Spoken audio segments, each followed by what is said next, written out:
Welcome to Kos. We've reached Kos, which is the main city of Kos, logically.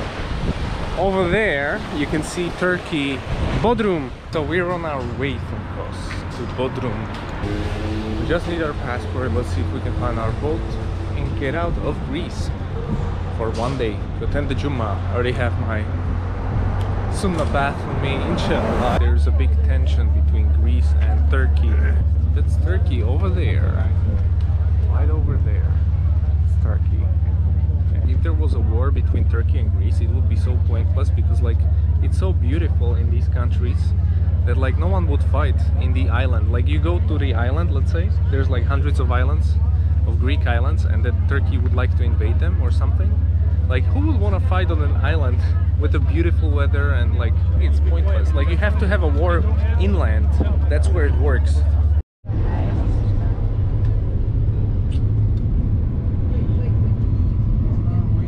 Bodrum. We've arrived to Bodrum after 30 minutes. Excited to be here. Can't wait to get some halal meat.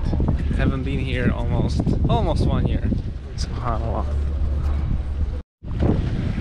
Check it out, this is Bodrum.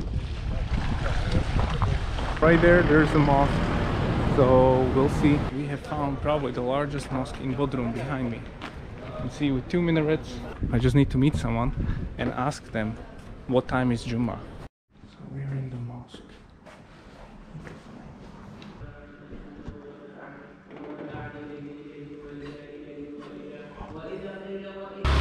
These are the regular houses of people in Bodrum. Pretty cool. And the Jummah is at 1:30, so we have like 2.5 hours. Let's grab some halal kebab in the house. We'll get some pomegranate, which is like a grenadine apple that grows on the trees, which Greeks don't know how to extract. So we need to go to Turkey for that. And we want to find some San Sebastian cheesecake in this house. This is the reason why we came here, because we want to find the Sultan tea. There's only one place in Bodrum that gives you pomegranate, and that's this one. SubhanAllah, sorry. We made it. We have the fresh pomegranate juice. We also managed to get Sultan tea, which we were amazed by. So the only thing left is San Sebastian cheesecake, and we are fulfilled. Yum. Yum. Very nice. Got some protest. Hey guys, just want to show you. Behind me there's a mosque, and you can see the wooden place here, right over here. But people have no knowledge and no understanding of what's going on. It doesn't seem like the most Islamic place, because in the mosque you have this.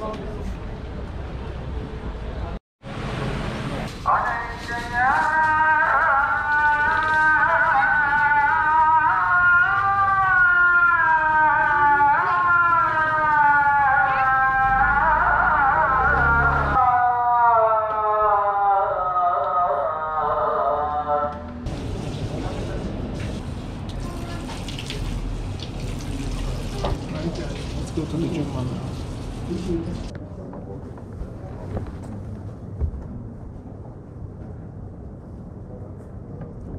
Rabbim bu tarz sıkıntılardan, dertlerden, kederlerden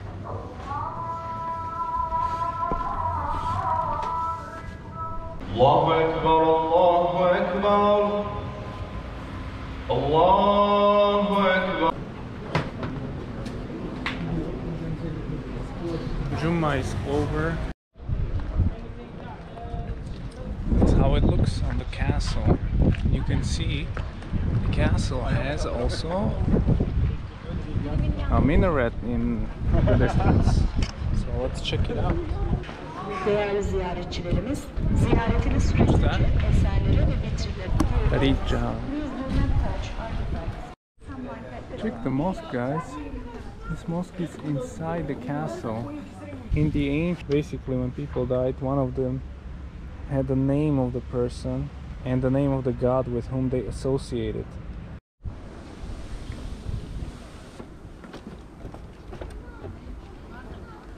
Basically 2,500-year-old stones.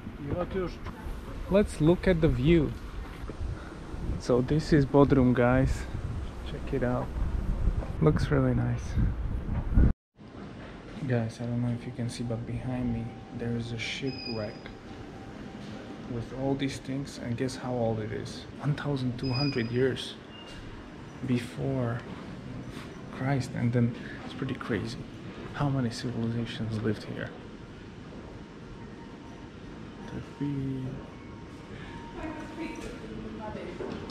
This one is 1,320 before Christ. That's even older.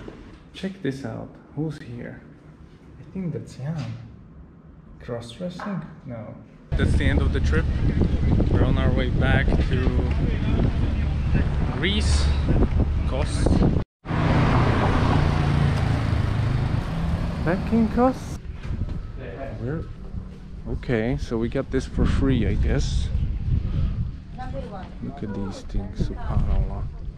Thousands of years old.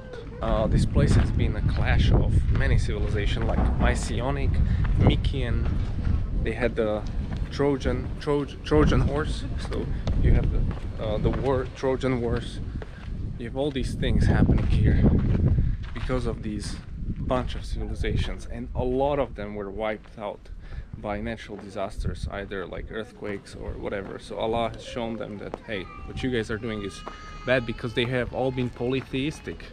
All of these are altars for their gods. Like this has to be like 1,000 years before Christ, so they are just now ruins. This is what the Quran says, like, have you not traveled throughout the land and seen the ruins of the civilizations we've destroyed before you? It reminds me of Termessos, where I've visited Turkey. But I really, like, in this area of South Turkey, Greek islands, there's a ton of civilizations who have been destroyed, wiped out. Like the civilizations lasted for 1,000 years. Then in the Crete, in Herakleitos, there's another, it's a giant island. There was another civilization of people, very small people, who got really, really industrious, and they were on top of the world, of the trade, of everything. They're the most richest in this area of the world. And then they were wiped out. No one knows how. I'm kind of struggling with the idea of civilization, because at this point we don't have a civilization. I think it's a global village. Like right now you may be watching this video and you are in Iraq, or you are in US or Egypt or whatever, in Slovakia. It's like we all have YouTube, we all have these things. We all can travel kind of freely. So like you can just go to Greece, and just like people around me are all not Greek. So it's very difficult to hang on to any sort of values or tradition, but it's very difficult to do anything with your tradition, right? Because like we have the internet. So I don't know if it's wiping out completely and we're globalizing. There's two sides of the coin. Like on one hand it's good because you can allow for free trade, free movement of people, get to know each other. That's great. That's the point of EU, was that get rid of taxes, whatever. But the other hand is bad because you're trying to figure out this artificial identity which doesn't exist. Another broken mosque, church behind after the earthquake. I've learned they only were here because of the travelers, Muslim travelers, but pretty cool. There's nothing there. It's really like a former coffee place or something. It's really sad because you can even see the wudu place. I doubt that most people know that this is a mosque. Like, what a beautiful mosque, right in the middle of the square. But this is the last standing minaret in the town of Kos. It was destroyed by the earthquake.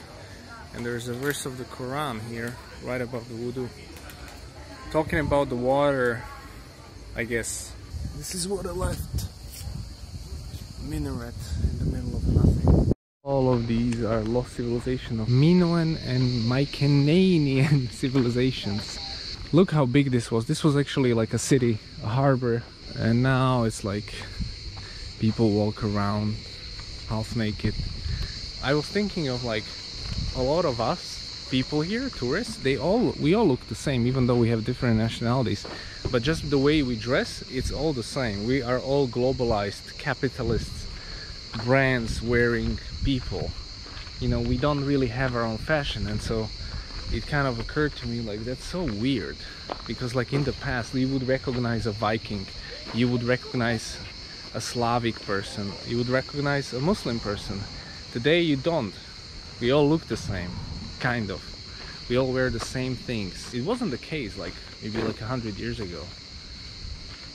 We didn't wear the same things. It's because of the mass production of the same shiz, same bad clothes by the Uyghurs that we do this. We are all being kind of forced globalized, which I again don't think is a bad thing in and of itself, because we do need this connection, but it feels weird. Italian looks like Greek, looks like Slovak, it's all the same thing. I think it's we've lost our tradition, because now we just dress in traditional clothes when we want to enact the past acts. But why did we leave it for nothing, really? Maybe I should start to wear Slovak traditional clothes. We all live in the one village, and in a week we'll see you Turkey in Istanbul, inshallah. Assalamu alaikum.